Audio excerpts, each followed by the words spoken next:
What's going on? Welcome back to the channel today, guys, and I'm wishing you all a Merry Sithmas because I got the Sithmas hat for Star Wars, and it's fitting Merry because Christmas. I think we've just been treated to an early Christmas present from the Mandalorian, and today we have no Cameron, so just Nick at the moment today. Yeah. But yeah, I cannot do much, but we're gonna be Cap! Cap! I'm here, bro. Don't worry. yes, Cameron is with me live in the flesh, and we all have our hats on. We have our Star Wars hat. Nick's got his Christmas spirit hat, and boy, did we get treated to an Woo! early. Man, I'm just gonna do a quick summary of the episode, but I had a few nitpicky issues, but it doesn't matter because that is some of the best Star Wars we have received in the last, I guess, Yeah. since The Force Awakens came out. Because I feel like we've said what's happened to that trilogy. We had Rogue One, which I think stands out of those, but this is some of the best we've received. And plus we had Clone Wars, so the last four episodes of that this year were also fantastic. This is sort of a revival, and if they can continue this trend till next year with the other shows coming out, then boy, we have a lot to look forward to. But yeah, just gonna give a quick recap of the episode. Mando continues his journey with Fennec Shand and Boba Fett, and we go on this planet where he gets calls for Bo-Katan's help and Costa Reeves. And we have this mad little interaction where Boba stands his ground when Boba Fett started. But I'm sorry, Bo-Katan insinuates a little bit of trash talking, Yeah, I saying like that. saying he's not a real Yeah. Mandalorian because he's a clone. But obviously, there's a backstory behind Boba, and we all know what that is. And he sort of stands his ground, calling Bo Katan a little princess, which I like about. He's being condescending. He's not sort of being submitting to himself, and that's sort of in his character, which I like. And Tamora Morrison's like Mm. deep voice sort of suits that role. He's Yeah, sort of it like does. don't mess with me vibes. Yeah, And yeah, I kind exactly of right. Mm. I really like that. And we had the little altercation with Costa Reeves, and then that sort of gets settled, and then they track down a T4 shuttle, which we've seen many times in Clone Wars. We've seen many times in the series, which is like what Vader or the usually the higher ups in the Empire use. Yeah. And they track down Doctor Persham, I think it is, or Perisham, and then Yeah. obviously we have that altercation. They capture him. They make a plan to take out on Moff Gideon's ship. Then we have the plan going to fruition, which is a normal sort of similar to the episode where we first introduced to Bo Katan, where we had the infiltration. Mm. Sort of, we'll take the bridge, you go get the child, and then obviously not everything goes to plan because Yeah. Moff Gideon is sort of smarter than that, where he's already with the child, and we have the cool interaction with the Dark Troopers, where I like that we sort of have an interaction with a one-on-one first because we see that this is Mm. unstoppable and this is what it's doing to him, and Yeah. Yeah. lucky he didn't have Yeah. that plastic armor like the other episodes. Yeah. Otherwise, we would have seen a cave in. So You we see how like tough they are. yeah, definitely, and we see them obviously Mm. ejected into space, but we all know they can fly. They can fly now, and then we know they're gonna come back in later into the story. So we have that altercation, and then we have something a little twist, which I think we'll sort all into sort of the Grogu, Din, I guess arc, and then we have that interaction with Moff Gideon where he thinks, oh, you can keep the dark saber. I don't care about that. And then Moff Gideon obviously blindsides him. They have that altercation, and then we all knew the spear was going to come into play. Yeah. Uses the spear, and there was an interesting tidbit Cameron pointed out as well that when the dark saber hit the spear, it sort of started melting a bit, like he had an orangey glow to Yeah. it, which means maybe Beskar Mm. can crack under pressure to a lightsaber if like held for a while or Yeah, like yeah. Heat it up a bit. so it's not vulnerable. Mm. It's not completely I guess Yeah. what's the word? Invulnerable. It has its yeah. weakness. I mean, it's not. Yeah. It's cool, but like, his lightsabers are Well, still a king because you don't Yeah. want like Beskar and lightsabers because Yeah. a lot of people in this series are like, why don't the troopers just wear Beskar then? Yeah. You know what I mean? It's- Even though it's rare, but like, yeah. It's not completely like immune to And it. So we had that, and then we had that altercation that gets done, but we also have the twist where we have the shot of Din going into the bridge, and then Bo-Katan's like, "What the heck?" Because he's holding the lightsaber. yeah, Now this is yeah. where a couple of the boys disagreed on, not disagreed, but we had just had a little interaction where we we're discussing that Moff Gideon was saying Bo-Katan has to win the lightsaber off Din, dark saber, sorry, off Din now because he's won it in combat off Moff. And then we sort of brought up the scene where Sabine gives the dark saber to Bo-Katan, saying you're the rightful ruler. mm. So I'm not too sure how that Yeah. works because Yeah. yeah, What I was thinking is like, yeah, it's a bit weird, but maybe Sabine like like Bo-Katan can only control from her side, right? Yeah. She can only get it in a rightful way, but it being given to her is different than her giving it, like her receiving. Yeah. You know what I mean? So maybe there is like a difference because yeah, I'm not sure exactly, but Yeah. she can only control 'Cause her end. I didn't get it because my issue is like Bo-Katan wanted to win it off Moff Gideon because that's who she lost it to. Yeah. But then it can sort of be similar to Sabine where she's found it, she won it off Maul or someone, Yeah. and then she's just handed it to. Yeah. And she's a Mandalorian. Din is a Mandalorian as well. He's won it. He can just give it to I her. think in season 3. Well, Hopefully they explain Yeah, that. I Yeah. think that's what's gonna happen in season yeah, 3. I'm pretty sure as well they like because didn't I've heard about like with Ahsoka and how she beat Maul, so she should technically be the rightful heir. Yeah. Oh yeah. That's true. So yeah, and with that Beskar cracking under pressure, that actually makes sense as well because like when you think about it, they have to actually melt it down to like mold it into the armor and all that kind of stuff. So and obviously lightsabers being like super hot are gonna do that Yeah. as well. So it does make sense.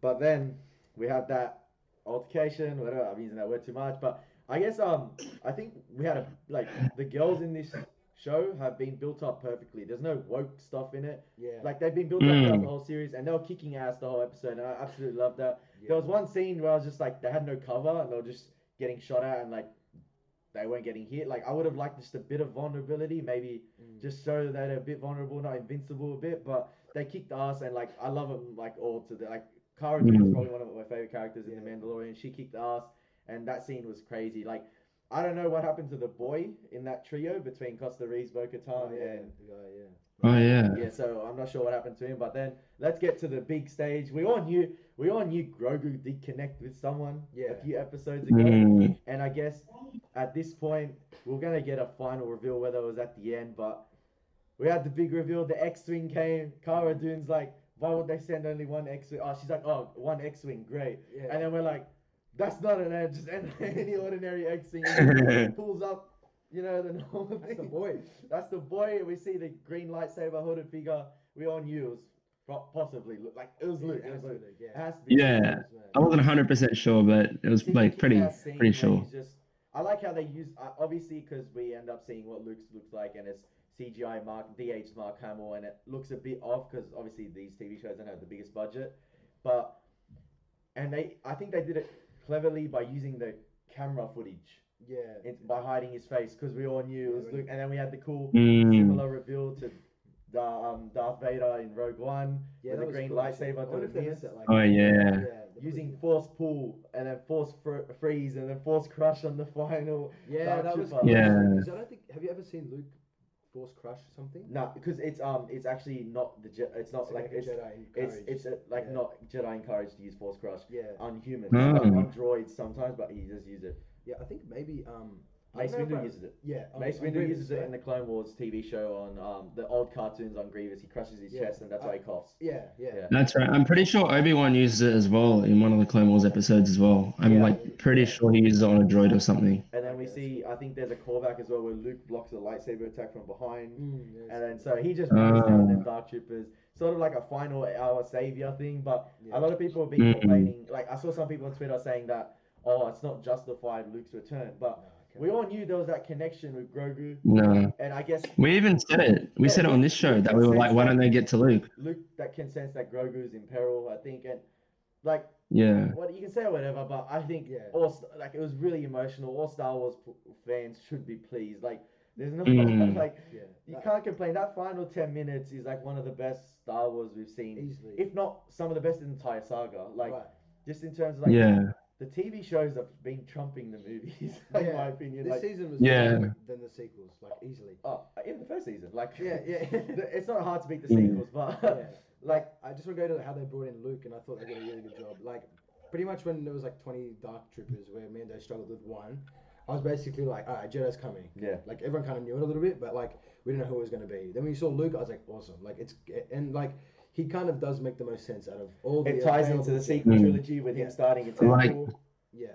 He could have been Ezra. It could have been Ezra, maybe. But well, I mean, it still could have been. There's not as much. It's not like there's anything. I'm pretty sure they're saving Ezra for this Ahsoka show. Yeah. So that will be like a Rebel season 5. But yeah, we see Luke, and then he has a big dig at sort of the sequel trilogy with one quote in my opinion, Yeah. where he's like, I can't remember what he said. He's like, training is not something about training. Yeah, talent is nothing without training. Yeah, talent is nothing without having talent is nothing without like training. Yeah. And that was a like big dig at like Ray sort of thing where she doesn't receive much training, but in terms of like, I don't know, it ties into the sequel trilogy sort of nicely with Luke starting his own temple. Yeah. But it still doesn't obviously stop like prevent the fact that the sequels completely destroyed Luke's character. Yeah. But we're not here to focus on that. We're here to focus on this like amazing episode, which was complete, it really was great culmination. And there's still a lot. There's still a lot to be desired because there's a lot to be explained for season 3 because there's a big post-credit scene with yeah, and which I only just saw now. Yeah. But what I wanted to talk about, there was one thing I think. Can I bring up Luke? Yeah. I just want to talk about Luke. He looked for CGI. He didn't look too bad, but I think he definitely could have looked better. Yeah. But that was. Yeah, like he kind of just looked like he was like straight out of like a Battlefront 2 cutscene. Yeah, it actually did look like it did. It looked a lot like Battlefront 2. Bad for real life kind of thing. Yeah. But I think the biggest reason why they did that is because they haven't settled on who they're going to get to play Luke. Yeah. In the live action. Like a young Luke. Yeah, so they're like, all right, let's just make him look like Mark Hamill so we can keep that option open. Whether like I like the little callback to R2D2 because that was cool. He it's either he obviously it's a must that he's recognized Yoda's species from obviously the Empire Strikes Back as well in Dagobah, and then he also could have recognized Grogu from the Jedi Temple because R2D2 was part of the prequels as well. I could have recognized him as a youngling, as similar to Anakin, where you recognized the young Anakin. So, and then I like the callback where he wanted to see his face, obviously, because this whole scene has been about the father-son relationship between Din and Grogu. Yeah. Amazing, we saw Luke, but these two are the core of the show. They're the main characters. Yeah. And we had that cool little callback to sort of like Luke when he took off Vader's mask. And Grogu wanting Din to take off his mask, and then he saw that one. That's their father-son relationship, and then he's like, "I will see you again." Yeah. And then we have the closing of the capsule. Bang, cut to black, and there's still a lot to go. And then I think the end credit scene sort of maybe we had the end credit scene is like freaking badass, and there's one wallpaper. I like the end scene is a complete wallpaper shot of Boba just sitting there. We have Boba taking that's cool. We have Fennec, we have the twin sons of Tatooine, and we have Jabba's palace. Obviously, that's where the center of the Hutt clan is. And then we have Bin, I think Bin Fortuna. He's from Return of the Jedi, and we thought he was like, I think he was supposed to be dead, but he's alive. He's on the throne. But and then he's like, "Oh, I've heard rumors of you." Bang, later chucks his body off the throne, and now Boba basically controls the crime underworld of the galaxy because I think the Hutts control. Well, they're like a big player. Yeah, they're a big player of the crime. So I was gonna say I didn't really recognize who that character was. The one sitting on the throne at the beginning. Is he from the? Yeah, he's in one of the Return of the Jedi. But he's only like a little bit. He looked familiar, but I don't know. But then now basically Boba controls the crime underworld. Yeah. Which is either I saw Grace Randolph, like she's a reporter. She was tweeting that. She tweeted like months ago that Boba's going to be the main focus of season 3. And everyone's like, "Oh, you're right, because of this end credit scene." Yeah. I don't think so. Like, I think what season 3 will be big on is Bo and possibly Din retaking Mandalore. Yeah, 100%. Because Moff Gideon talks about everyone, the Empire exiled everyone from Mandalore. Yeah. And it'd be cool to see Mandalore in live action because I think it'd look amazing. Because it looked amazing in Clone Wars season 7 with the new and improved animation. Yeah. So and I think as well that. Sorry, I just want to say with Mandalore, I want to know like what they've done to it, like what the Empire's done to it, because they didn't say they destroyed it, but like they said, they turned it to glass or something, and I just don't know what it means. Yeah, I think because it looks like a masterful city. Like, like is it like ruins now? I don't know what it is. Where are the clans gone? Like, we don't even know what happened to the armorer. Like with Din, I don't know if she died or. We think she died.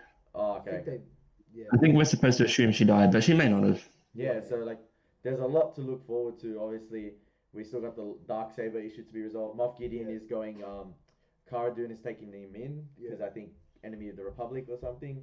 So he'll be there for questioning. And he said he's already taken the blood of Grogu, which is kind of cool. We assume that because like he had him for a while, so it's just like if he did nothing with him, that would have been a massive plot hole. Like you had him for this time, so it's good he studied his blood already.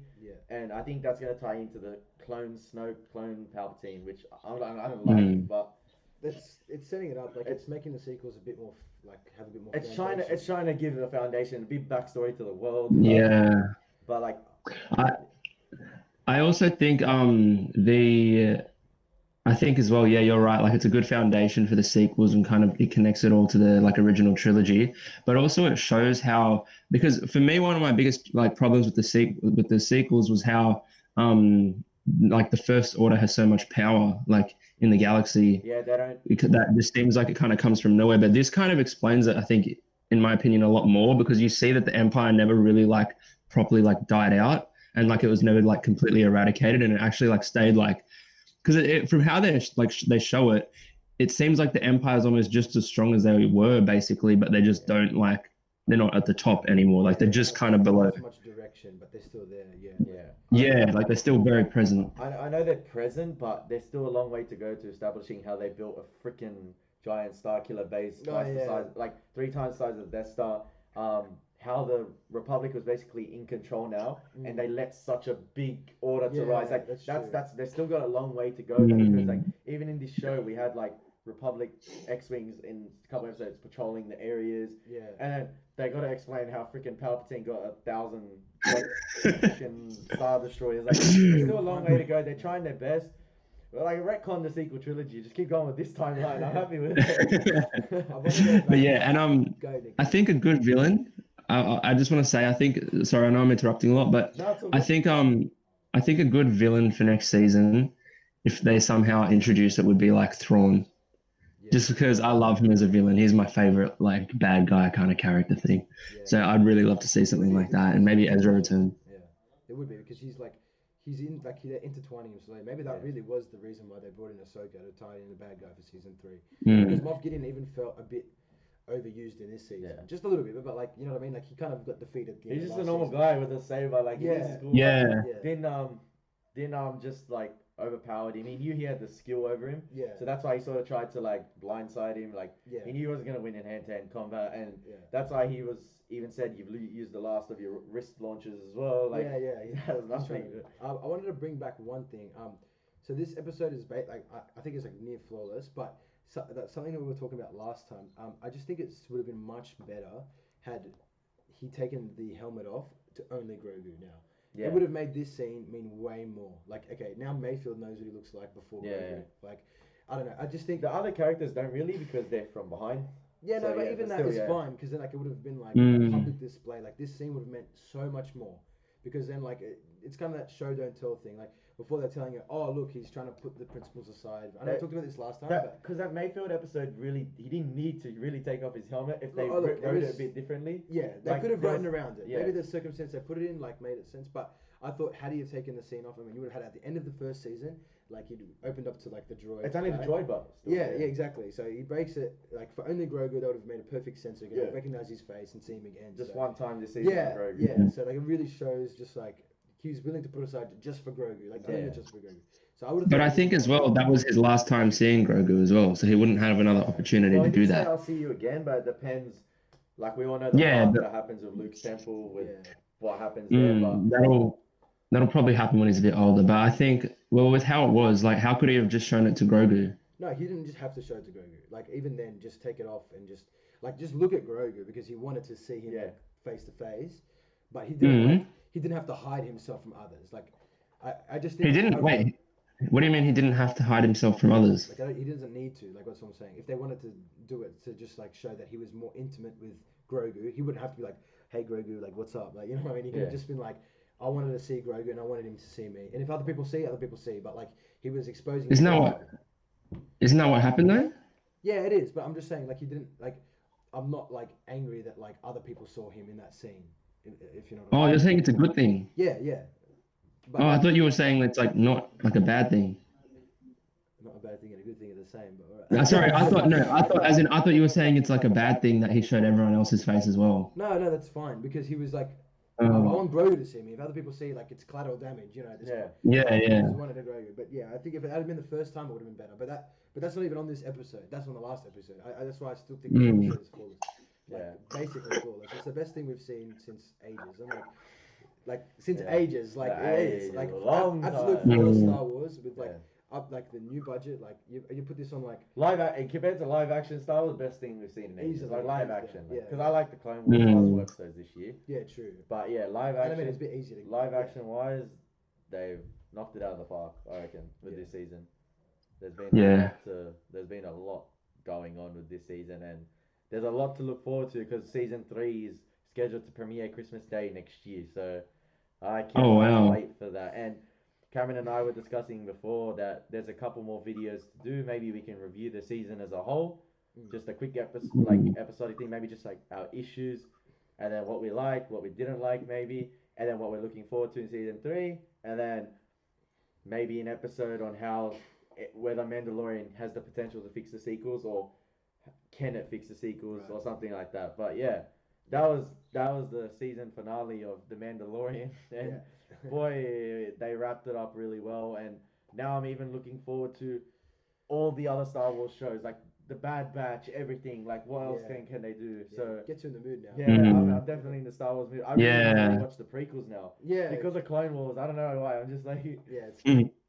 And as well, I think that's why they because I think The Mandalorian was like their test to see if like a Star Wars TV show would work well. Yeah. And because it has, they're like, wow, this is profitable. Let's make like 6 more TV shows based on the Star Wars universe kind of thing. Keep the same people on it. Don't let Kathleen get involved. Just keep it John Favreau, Dave Filoni. She can go. Yeah.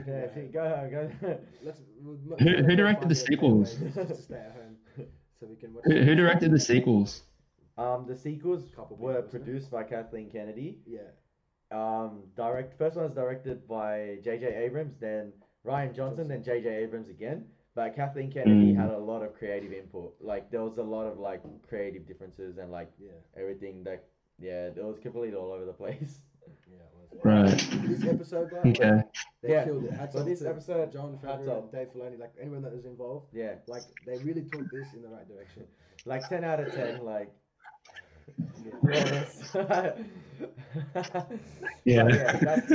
That's just our like recap of the Mandalorian finale for season 2. Looking forward to season 3 and more Star Wars videos in the future. But yeah, it's been Cameron, it's been Nick, it's been me. We've definitely enjoyed doing this weekly thing. Hope you guys enjoyed it, and hopefully we have more series down the line and more review shows. But yeah, as always, take care. It's Ellie Moses, cheers, Cameron, and Nick. God bless. See you, man.